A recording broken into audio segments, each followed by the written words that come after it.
El mundo en un bocado, un viaje gastronómico a través del tiempo. El mundo en un bocado.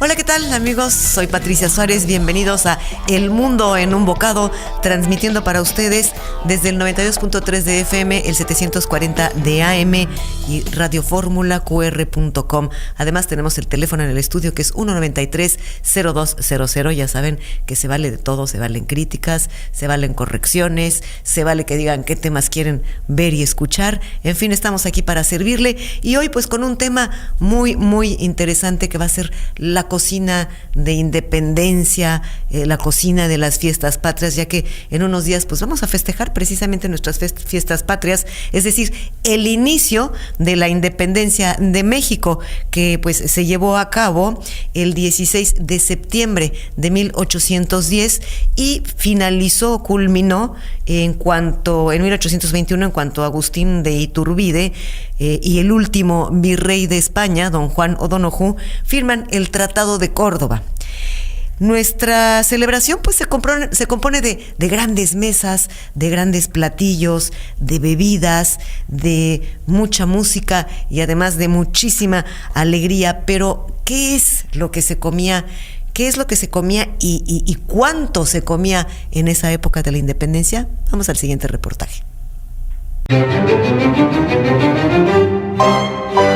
Antes de la independencia, es decir, en el México de los virreyes, existían tres tipos de comida: la de los palacios, compuesta de platos elaborados europeos; la de los conventos, en donde las monjas experimentaban olores y sabores para crear platillos; y la del pueblo, que comía lo que podía, pero la clase media tenía sus privilegios. En la novela Los bandidos de Río Frío, escrita por Manuel Paino, quien nace precisamente en 1810, nos relata lo que en la Nueva España comía un abogado todos los días. Y se lee: a las 5 de la mañana se le ha de hacer un chocolate espeso y muy caliente, que se toma en la cama con un estribo o una rosca, que son 2 panes dulces, fuma un cigarrillo y se vuelve a dormir. A las 10 en punto almuerza arroz blanco, un lomito de carnero asado, un molito, sus frijoles refritos y un vaso de pulque. A las 3:30, la comida: un caldo con limón y chiles verdes, sopa de fideos y pan que mezcla en su plato, un puchero con su calabacita de Castilla, albóndigas, torta de zanahoria o cualquier guisado,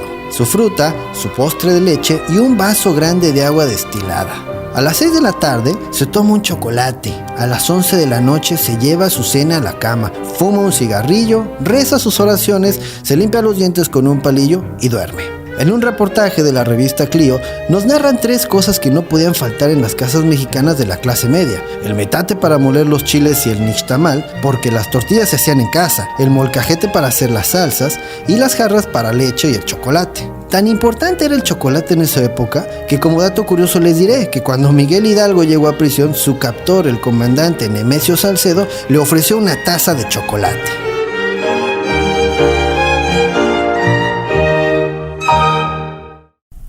Pues sí que se comía bien en esa época, ¿verdad?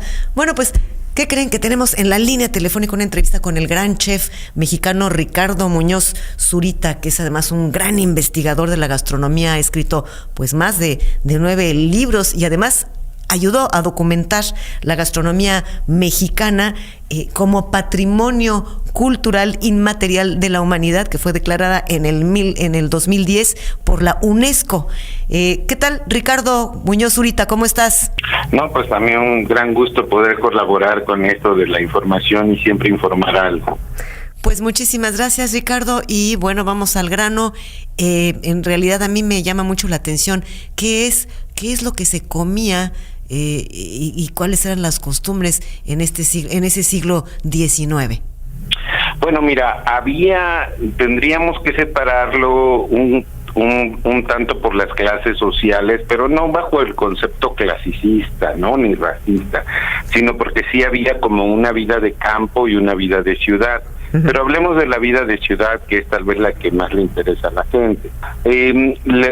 Aún viviendo en la ciudad, la gente se levantaba muy temprano, a las 5 o 6 de la mañana. Era muy curioso que en aquella época todavía el sol no salía, pero lo curioso de aquella época es que la gente tomaba alguna suerte de café, té o atole y lo acompañaban generalmente con un pan. Es muy interesante porque fíjate que en este momento no había electricidad, entonces se comía como a oscuras y se tomaba una taza de café, un pocillo, ¿no? De estos que todavía sobreviven por ahí como de peltre, y se comía con un pedazo de pan. Y esto sucedía muy temprano, más o menos 5 o 6 de la mañana. Perdón que te interrumpa. Una duda que me asaltó ahorita que hablabas de esto. Chocolate, ya no se bebía tanto chocolate, ¿no? Es que el chocolate era para la tarde. Ah, perfecto. Para la hora de la merienda. Por supuesto que se podía tomar chocolate, ¿no? Pero es que el chocolate, fíjate que el chocolate tenía una denominación especial y el chocolate se guardaba para un desayuno muy particular cuando había como alguna fiesta, como alguna cosa muy particular, y se podía servir para una ocasión un poco más especial en el caso de que fuera de la mañana. Y luego ya como por el rumbo de las 7, 8, 9 de la mañana ya había los chilaquilitos, los huevos revueltos de mil y una forma, ¿no? De ahí que también se vuelven muy populares esto que luego llamaríamos los huevos revueltos. Y bueno, y la inventiva mexicana, pues cabe decir, a nosotros se nos hace muy común nuestros desayunos llenos de frutas y llenos de huevos y de todo, pero nada más habría que voltear hacia Europa, y en Europa el desayuno pues es muy sencillo. Sí. Generalmente es pan tostado con café o chocolate y un poco de mermelada, y en algunos casos mantequilla y un pedacito de queso, y ahí termina el asunto, ¿no? Sí, sí. Sin embargo, para nosotros el desayuno es muy abundante. Luego, la hora de la comida, donde estaban ya estos guisos caseros de caldos de gallina, de pipianes, de adobos, de todas estas cosas, que se daba en el tenor de entre 1 y las 2 de la tarde. Y luego entonces, y por supuesto había el arroz, los frijoles y alguna sopa, que sigue siendo como las características de estas sopas diarias que generalmente son como de caldo de pollo, que tienen muchas verduras. Lo que es interesante aquí es que se comían varias veces al día, ¿no? Sí. Y luego al tenor de las 5 o 6 de la tarde, aquí hay un asunto que ya se nos desapareció por completo, que es la merienda. Y esto se propagaba mucho, especialmente para los jovencitos, para los niños que se iban a la cama temprano. Entonces a estos era lo que se les daba esta merienda en particular, y aquí es donde aparecía el chocolate y algunas cosas dulces, algún pastelillo, alguna galletita, era así para consentir. Y la cena, siempre y cuando no fuera alguna reunión o motivo de fiesta, generalmente era otra vez algo muy sencillo, un café con pan, alguna cosa, el recalentadito de la comida del mediodía, o algo que se preparara de forma sencilla. Claro que esto cambiaba si había alguna reunión familiar o había fiesta o algún festejado. Yo lo que acabo de describir es este día a día. Sí, sí, a esto habría que aumentarle toda la parte festiva de lo que sucedía, porque claro, cuando habían los días de fiesta, entonces pues fíjate que curiosamente los grandes platos no han cambiado. Se acostumbraban los moles, los manchamanteles, ¿no? Los manchamanteles, ¿no? Que siempre me preguntan por qué se llama manchamanteles. Bueno, porque cuando alguien cumplía años o había un gran festejo, se ponía manteles blancos en la mesa, y pues la salsa es muy roja y manchaba los manteles, ¿no? Que era, pues yo lo que te decía es que era un guiso de fiesta. Oye, el rabo de mestiza. También el rabo de mestiza, otro de los grandes preparados que se hacían ya para también para otras épocas. Y por supuesto también los tamales, ¿no? Que tenían diferentes connotaciones. Habían tamales para, igual que ahora. Fíjate que esa dieta tradicional no ha variado mucho. O sea, esa parte tradicional todavía la podemos encontrar en muchas partes de México, que no ha variado mucho, está muy viva, ¿sabes? Las meriendas también se las hacían a las señoras antes de rezar el rosario, ¿no? Sí. El chocolate, bueno, el rosario tradicionalmente se rezaba y se reza a las 5 de la tarde. Y fíjate tú que el clero hay un dato histórico muy interesante, que además está comprobado históricamente, inscrito en la historia, que el clero, para motivar a las señoras, les repartía chocolate durante la hora del rosario. Entonces hubo por ahí un obispo de Chiapas, que ya sabes que Chiapas siempre ha sido un gran productor de cacao y chocolate junto con Tabasco, sí, que vio esto con muy malos ojos y prohibió el chocolate durante la hora del rosario. Acto seguido, las señoras dejaron de ir al rosario. No le gustó que chismearan antes del rosario, ¿no? Sí, y entonces tuvieron que regresar el chocolate a la hora del rosario, porque de lo contrario las señoras no iban. Entonces así de fuerte era la tradición del chocolate. Pero bueno, la participación del chocolate es enorme, ¿eh? Sí, claro.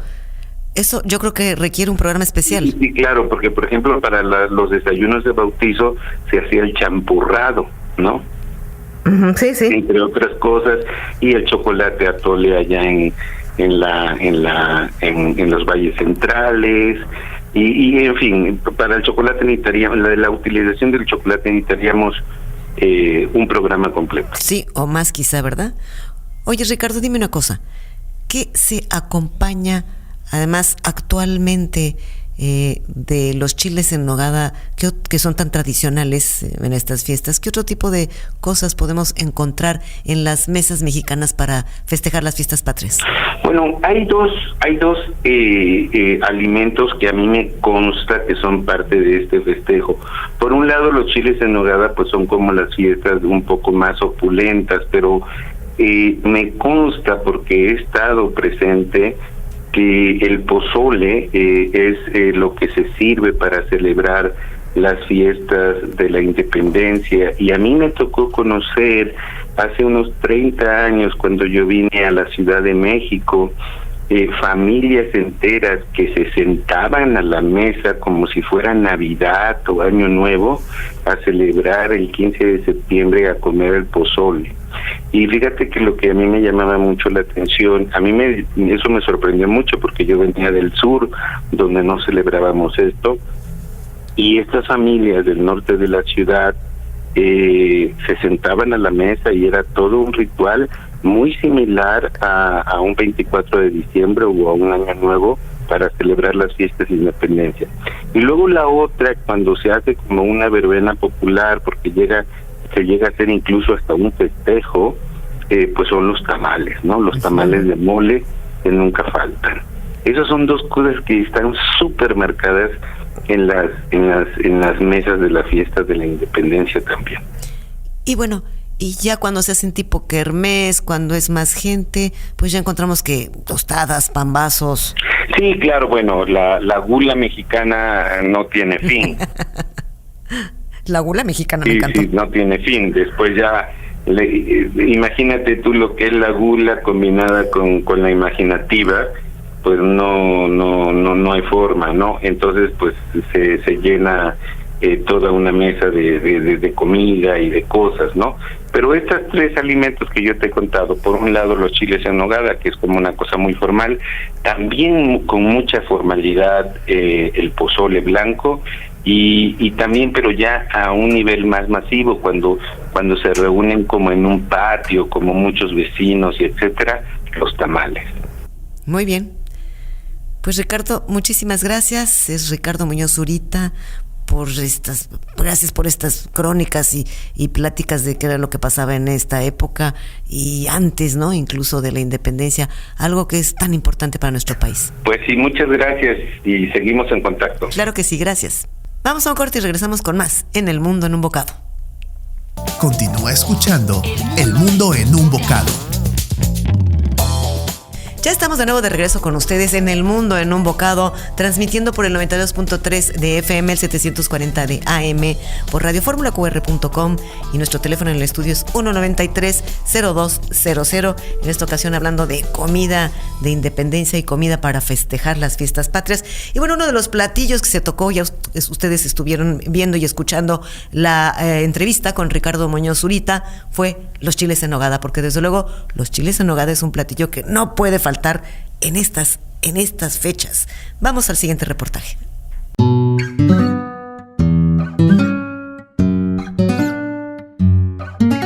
Uno de los principales personajes en la independencia de México fue Agustín de Iturbide, creador del Plan de Iguala y del Tratado de Córdoba, que firmó con el último virrey, Juan O'Donoghue. A su regreso de Córdoba, Iturbide decide visitar Puebla para festejar su santo, el 28 de agosto de 1821. Sus partidarios le ofrecen un banquete de comida poblana hecho por las madres agustinas del convento de Santa Mónica. Las monjas deciden inventar un platillo utilizando ingredientes de temporada. Rellenaron unos chiles poblanos verdes de picadillo con frutas como plátano, manzana, pera, duraznos, acitrón, pasas, piñones y almendras. Los bañaron con una salsa blanca de nuez de Castilla, le agregaron granada y le pusieron perejil para de esta manera presentarlo con los colores de la bandera trigarante. Ese año, además de tener un hecho histórico como lograr nuestra independencia, se creó uno de los platillos típicos de la cocina mexicana, reconocido a nivel internacional como uno de los platos más delicados de la gastronomía, los chiles en nogada.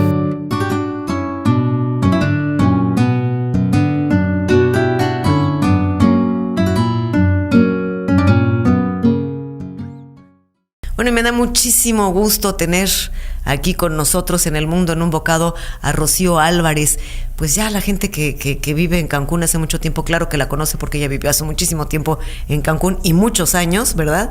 Y bueno, pues es poblana, gastrónoma, chef, bueno, viviste mucho tiempo aquí, investigadora de la cocina mexicana y además de la cocina poblana, y además es gran promotora de los chiles en nogada.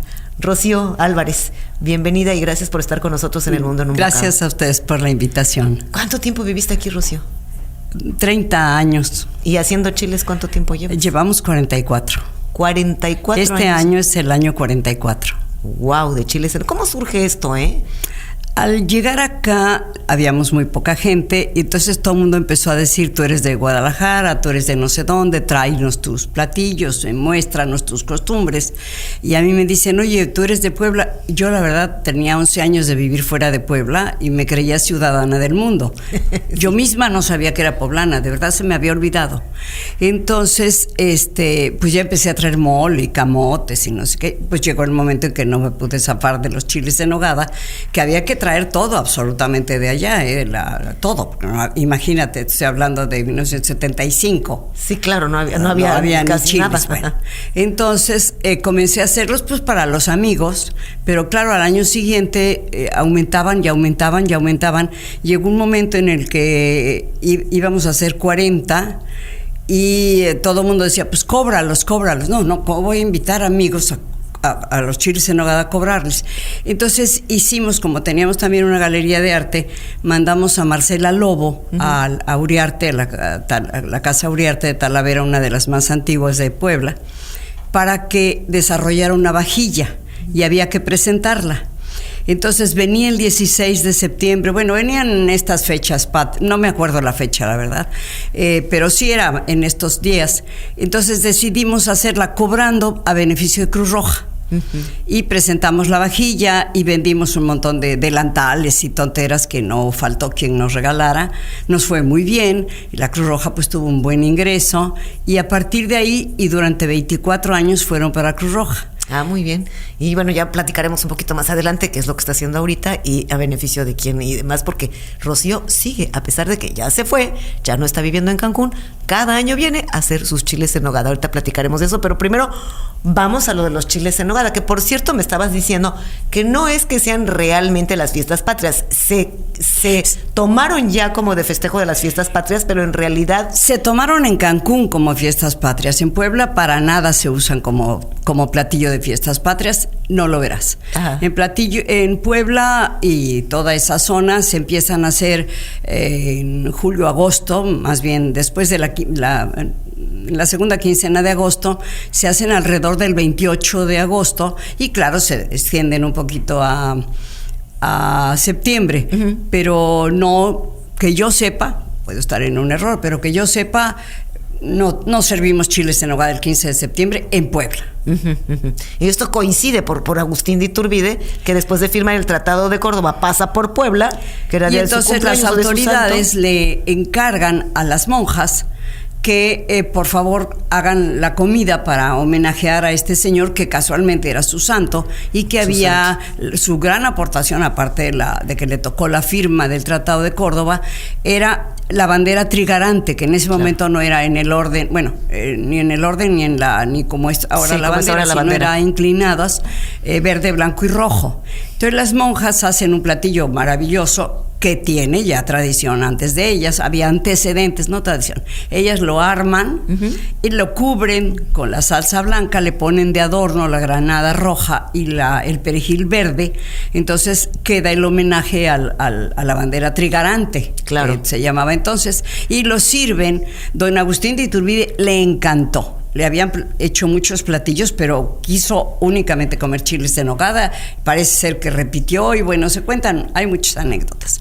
El caso es que pues ya se quedaron como una gran tradición porque tuvieron un grandísimo éxito y pues mira, permanecen después de un siglo y cuánto, ¿no? Claro que sí. Vamos para 2 siglos. Claro que sí.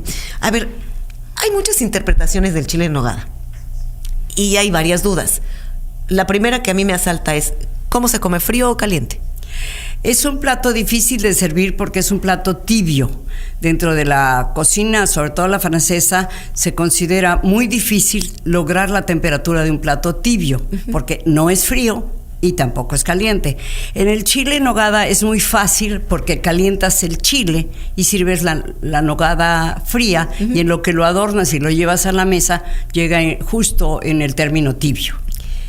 Otra duda, ¿se deben de comer capeados o sin capearlos?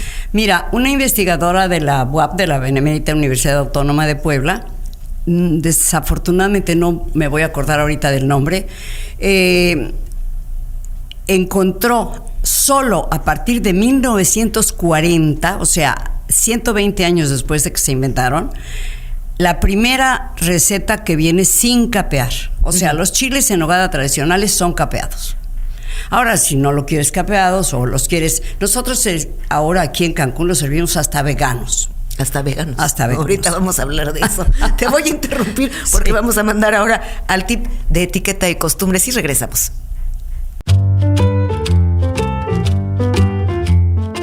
La independencia de México no solo es uno de los acontecimientos más importantes en la historia del país, sino también es un referente en su gastronomía.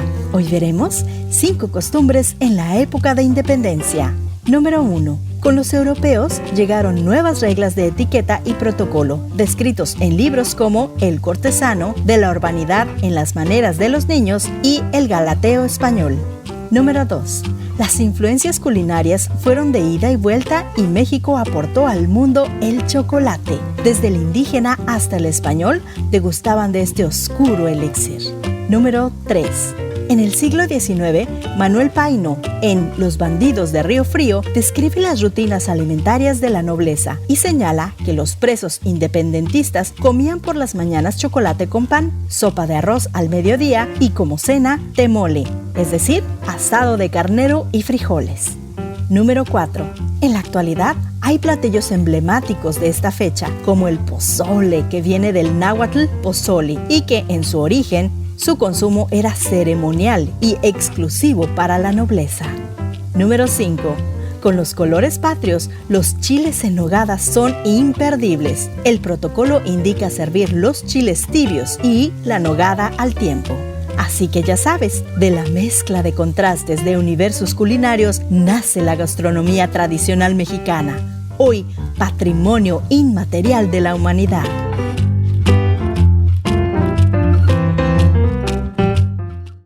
Otra vez estamos con ustedes en El Mundo en un Bocado por el 92.3 de FM, el 740 de AM, radioformulaqr.com y nuestro teléfono en el estudio 193-0200. Y estamos en una conversación de verdad muy interesante sobre chiles en nogada con Rocío Álvarez, esta extraordinaria mujer que vivió mucho tiempo en Cancún y que, bueno, nos sigue teniendo en su corazón y por eso viene también cada año. Gracias, Rocío. Decíamos que, bueno, ¿por qué era que si se servían capeados o sin capear, no? Entonces me decías que, bueno, tradicionalmente son capeados. Sí. Además había otras razones. ¿Qué pasa si los sirves sin capear? Mira, las monjas que los inventaron y en aquella época lo que menos les importaba era ni la línea, porque usaban unos habitotes terribles y no se usaba que si las grasas, que si el colesterol. Entonces no se les ocurrió. Además, es un platillo barroco y a lo barroco se le pone lo que se puede encima de lo que ya se puso, más lo que más se pueda. Sí, claro. Entonces imagínate si las monjas se van a poner a quitarle cosas. Pues no, claro. O sea, van capeados, punto final. Ahora, esta investigadora que te decía de la UAP encuentra en 1940 la primera receta donde se mencionan sin capear. Claro, en 1940 ya empezaba la conciencia de el uso de las grasas, de no sé qué, y entonces se puso de moda y la gente los empezó a pedir sin capear. Y bueno, nosotros mismos aquí los servimos, si alguien los quiere sin capear, o vegetarianos, o te decía incluso veganos, pues los servimos con mucho gusto. Pero los chiles en nogada tradicionales que le sirvieron a Agustín de Iturbide fueron capeados. ¿La receta de dónde la obtuviste? Bueno, desde luego la receta que yo uso es la receta de mi familia, pero me le pegué un poco a esta investigadora y tengo una bonita colección de, pues como unas, no recuerdo, 6, 7, 8 recetas desde 1840, 50 y luego después así, y coincide muchísimo con la receta familiar. Sí. Qué bien. Oye, ¿cuál sería el secreto para hacer un buen chile? Porque, bueno, también hay gente que lo hace con picadillo de res. Mira, yo creo que hay tantos chiles en nogada y tantas recetas como personas los preparan.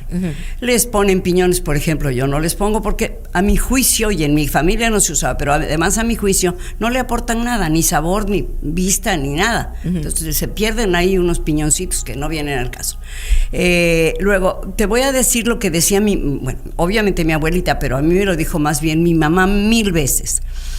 Si preparas tu picadillo de jitomate con la cebolla, el ajo y el perejil y la sal necesaria y le das el punto perfecto y tienes fruta de muy buena calidad, no tienes que añadir ni una gota más de sal ni de azúcar. Muy buen tip. Ese es un tip. Ahora, en mi casa se usa el lomo de puerco cocido, se enfría y se pica igual que la fruta. Tengo un primo alemán que, como todo alemán, pues es cuadriculado, entonces me dice, es que mira, tú lo que tienes que hacer es decirle a la gente que te ayuda que tiene que hacer los cuadritos de 7 milímetros por 7 milímetros por 7 milímetros. Bueno, yo me muero de la risa, pero efectivamente, y que no se cuezan tanto porque es picadillo, no es batidillo. Entonces, pues sí, pero imagínate si vas a estar midiendo 7 milímetros. No, pero bueno, te cuento la anécdota, claro, de que es un alemán el que lo dice. Pues sí, bueno, nos quedó claro. Pero queda clarísimo. Además te da muy bien la idea del tamañito, porque no son grandes y no son chiquititos. Porque te repito, se trata de que sea picadillo. O sea, claro, de cosas picadas, no molidas ni hechas pasta. ¿Frutas? Fruta lleva pera, manzana y durazno. Se le pone muy poco plátano. Te voy a decir te vuelvo a decir, como la gente los quiere preparar, en mi familia se le pone muy poco plátano, pasas y almendras. Y un poquito de acitrón, porque si le pones mucho se te endulza. Entonces mi mamá decía, se vuelve un mal postre. Sí, claro, tienes razón.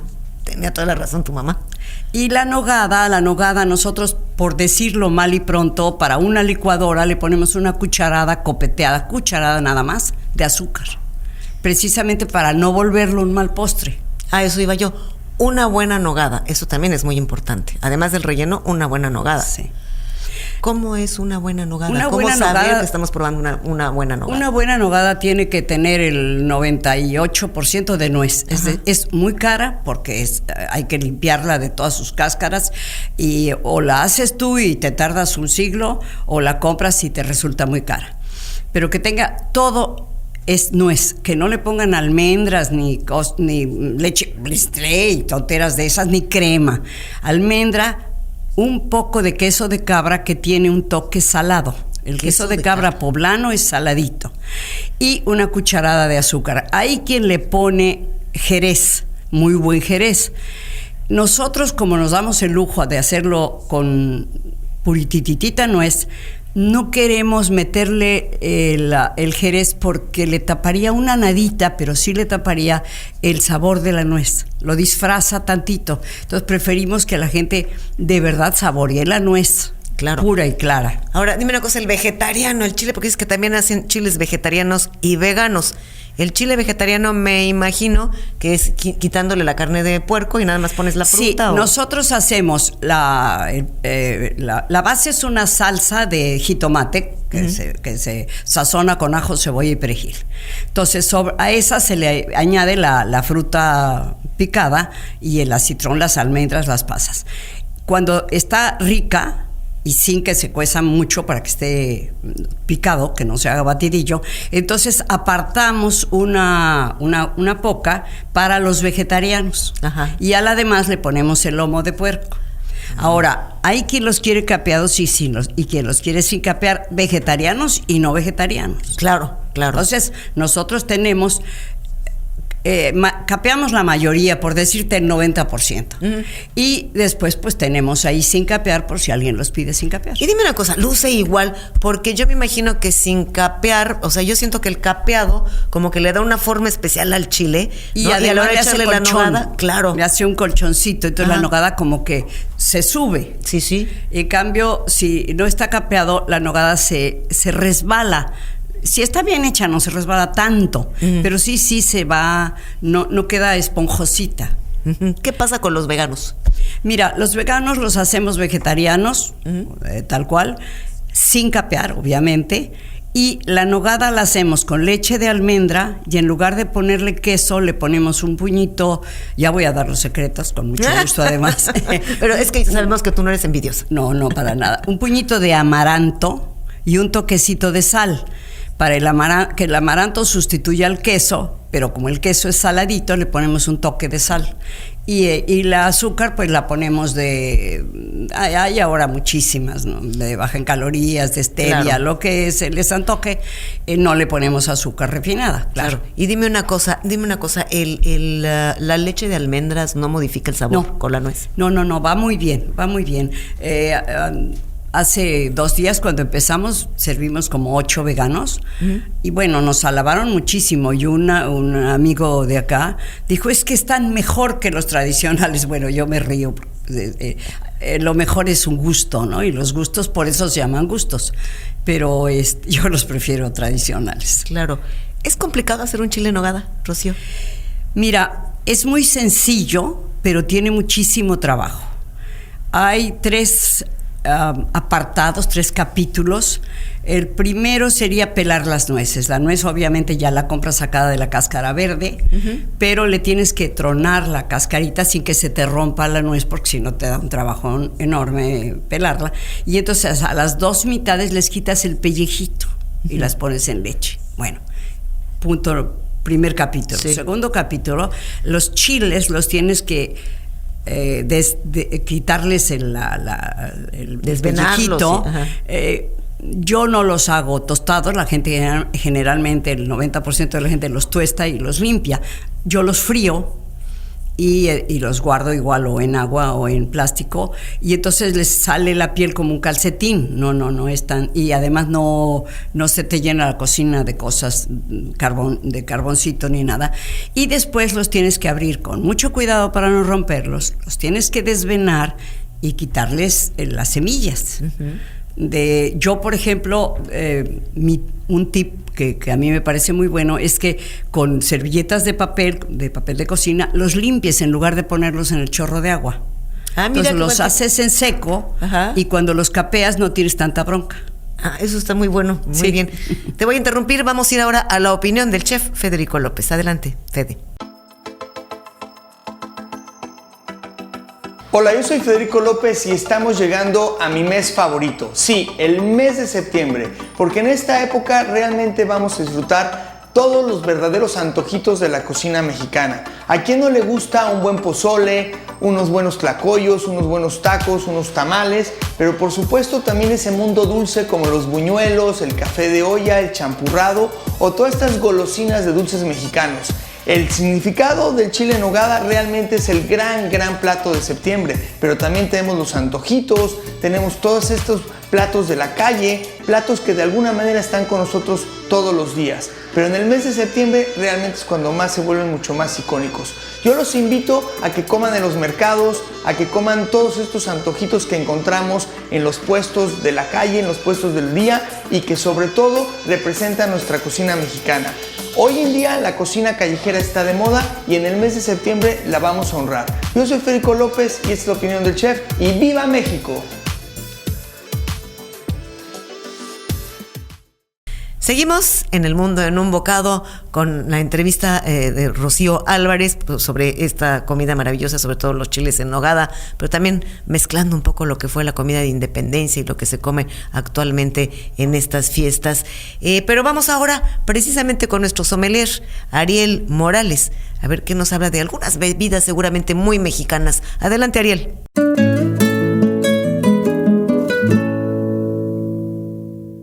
Hola, mi nombre es Ariel Morales y el día de hoy te traigo dos temas que van a ser de tu total agrado. El día de hoy vamos a hablar del tequila y del mezcal.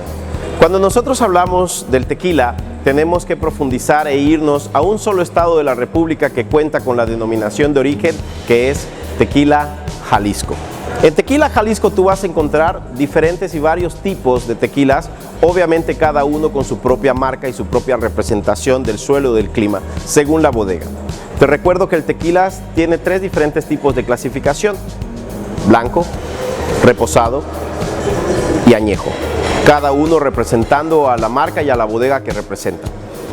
La materia prima con la que se elabora el tequila es el agave Tequilana Weber, la única especia óptima para hacer un correcto tequila.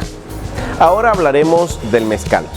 Cuando hablamos de mezcal podemos mencionar varios diferentes estados de la República que lo producen. Sin embargo, nos vamos a concentrar en Oaxaca. Oaxaca es la cuna del mezcal, donde el espadín, el arroquense y el tobalá hacen una gran labor y representan correctamente esta bebida ancestral. Cuando hablamos del mezcal también tenemos que hablar del proceso de elaboración de destilación. Sin embargo, comparado con el tequila, este es un poquito más rústico y expresa de una mucho mejor manera el suelo, el clima y por supuesto el proceso de elaboración que cada bodega le pone a su marca. El tequila y el mezcal hoy por hoy nos acompañan casi todos los días en nuestras comidas. Por eso yo te recomendaría que por supuesto probaras, degustaras, disfrutaras y nos acompañaras a beberlos. Esto es todo, muchísimas gracias.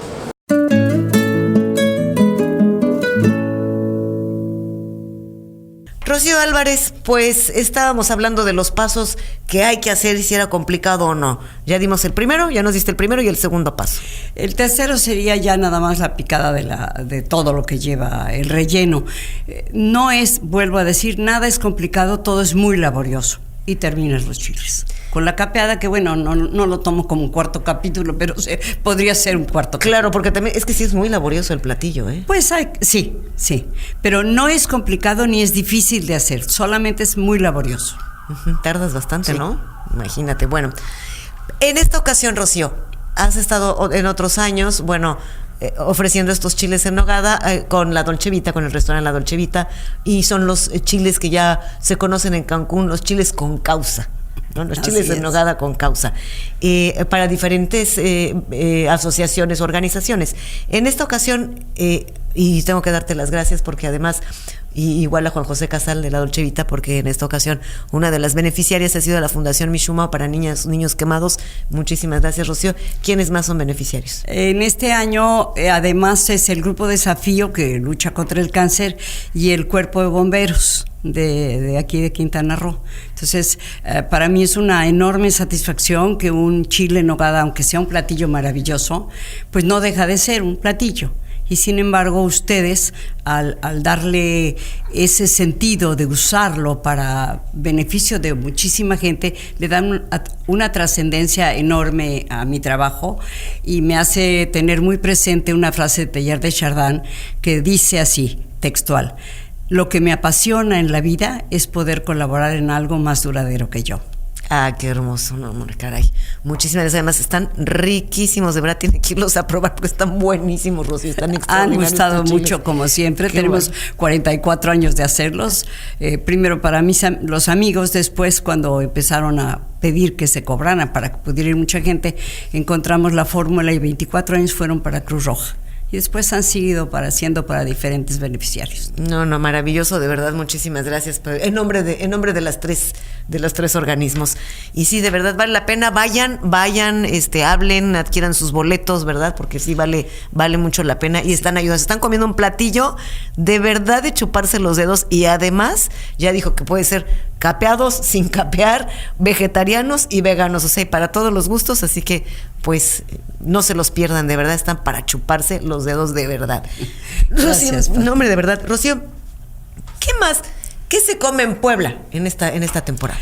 Bueno, yo creo que el pozole ha sido ya para el 15 de la noche del 15 de septiembre, algo que sí se ha hecho completamente nacional, por lo menos de Guadalajara para el sur. Ahora, en Puebla hay muchos antojitos deliciosos. Las tradicionales chalupas, que se llaman chalupas de San Francisco porque se iniciaron en el parque, en el jardín de San Francisco, pero están los molotes, que son unas tortillas de harina rellenas de varias cosas muy tradicionales, y que se cuecen en aceite, se fríen. Uh-huh. Luego tienes las chanclas, que es un pan de pulque maravilloso. Ajá. Que se hace en un molito muy especial, con especies especiales, chiles, las rellenas con cebolla y aguacate y las metes a ese molito, dan un hervor, las sirves en un plato hondo con una cuchara y es lo más delicioso que te puedas imaginar. Qué delicias son confieso que no las he probado. Bueno, pues tenemos que hacerlas, a lo mejor un día de estos te las voy a hacer y las invito. Después tenemos las pelonas que se llaman hay unos pambacitos también que se rellenan de varias cosas. Hay, bueno, como en todo México, innumerables antojitos mexicanos, pero pues esos también suelen servirse en el 15 de septiembre y el 16. Ajá. El manchamantel es más sobrio, es más de otro tipo de eventos. Es una delicia, a mí me puede fascinar. No es un platillo como el pipián verde o el pipián rojo, que son muy poblanos, y bueno, también los pipianes también son oaxaqueños, pero muy poblanos. Hay sabores muy específicos de Puebla y se sirven todo el año con ningún motivo.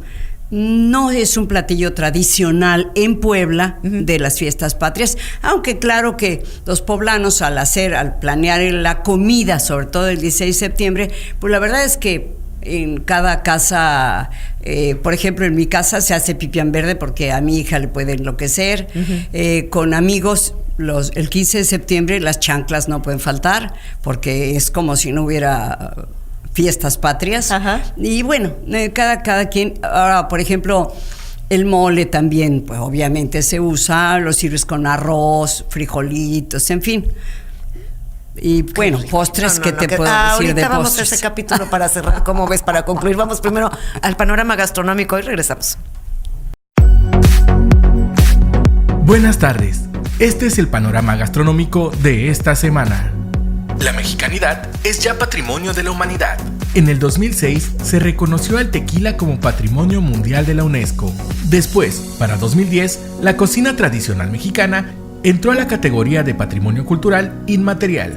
Un año después, se reconoció en el mismo rubro a la música de mariachi y en el 2016 a la charrería.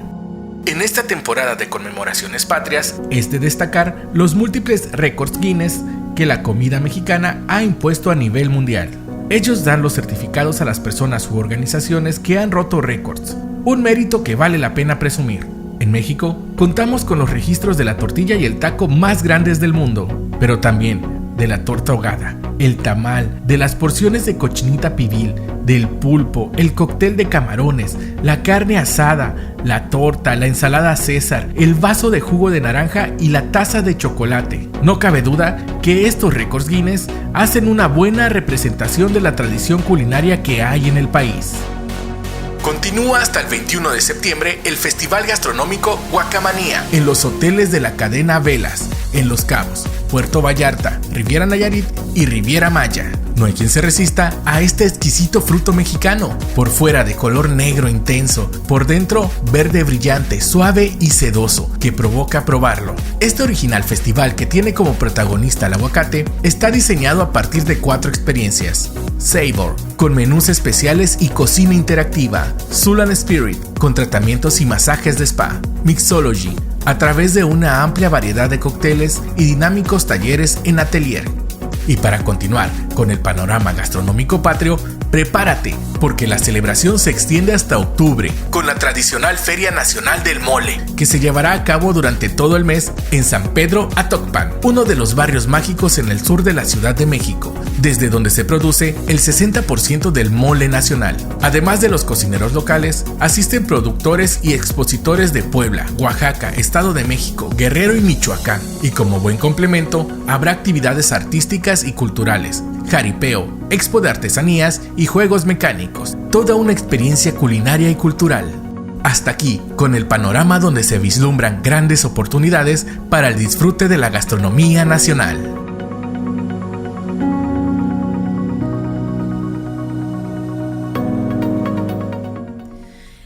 Rocío, ¿y los postres? ¿Qué se come de postres en estas fechas? Mira, Puebla se puede caracterizar por dulces. Sí, ya sé. Todo el mundo conoce los camotes de Santa Clara, las tortitas de Santa Clara, que son una delicia. De abajo tienen una galleta de harina de maíz, complicadora, no es tan fácil como decirte, como lo que te estoy diciendo, y que tiene encima un dulce de pepita blanco, que es una delicia. Y desde luego hay unos, no recuerdo el nombre, unos caracoles que se les pone merengue, luego, bueno, todos los dulces cristalizados, sobre todo el durazno, la pera y los higos. Los higos son una delicia, una delicia. La naranja cristalizada, que también si se la pones al arroz con leche te queda de lujo. Claro. Oye, ¿los buñuelos? Los buñuelos son más bien tirándole a Navidad, a fiestas decembrinas, tanto los de rodilla, que les llaman, los que se estiran, como los de molde, que son las florecitas, como voy a pasar el comercial, pero como los de una marca por ahí que ya venden todo el año. Así es. Oye, hay un postre, bien me sabes, ¿ese qué postre es? Mira, ese es un postre que se ha dejado de usar, que se hace con un panqué muy fino, que le llaman mamón. Ya creo que hasta si lo pides en los puestos sí saben lo que es, pero en las tiendas ya no. Ese se le pone crema pastelera, de esta de amarillita, con vainillita, y envinadito, y lo sirves. Es una delicia. Bien frío, claro. Y una pregunta, ¿después de un chile en nogada se debe comer postre? Ay, yo creo que sí, ¿no? Bueno, perdóname. Como tiene un dulce, como tiene saborcito entre dulce, salado, ¿sí? Bueno, a mí que todos los días me ofrezcan postre, y a mi marido no se lo puedo negar. La sopa y el postre no las perdonan. Pero bueno, los gustos por algo se llaman gustos. Claro que sí.